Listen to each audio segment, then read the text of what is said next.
IVF చికిత్సలో 25% భారీ discount, free doctor consultation, free ultrasound scan, logo launch, Andro max advanced male infertility centre ను కూడా ప్రారంభించారు. AP ముఖ్యమంత్రి చంద్రబాబు నాయుడు ఈ రోజు మంగళగిరిలోని పార్టీ కేంద్ర కార్యాలయానికి విచ్చేయడం జరిగింది.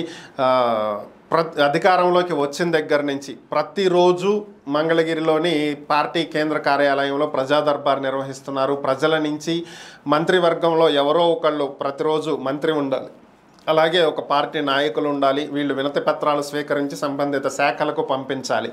సో ఇది చంద్రబాబు ముందు ఇచ్చినటువంటి ఆదేశాలు. దీని ప్రకారమే ప్రతిరోజు ఎవరో ఒకరు అందుబాటులో ఉంటున్నారు. అలాగే వీలు కలిగినప్పుడు చంద్రబాబు నాయుడు నేరుగా వచ్చి ప్రజల నుంచి వినతి పత్రాలు స్వీకరించి వారి సమస్యలు వింటున్నటువంటి పరిస్థితి. సో ఈరోజు ఆయన కొద్దిసేపటి క్రితమే రావటం జరిగింది. ప్రజల దగ్గర నుంచి వినతి పత్రాలు స్వీకరిస్తూ వారి సమస్యలను గురించి అధికారులకి తెలియజేస్తూ వాటి సమస్యలు పరిష్కరించడానికి వారికి హామీలు ఇస్తున్నటువంటి పరిస్థితి.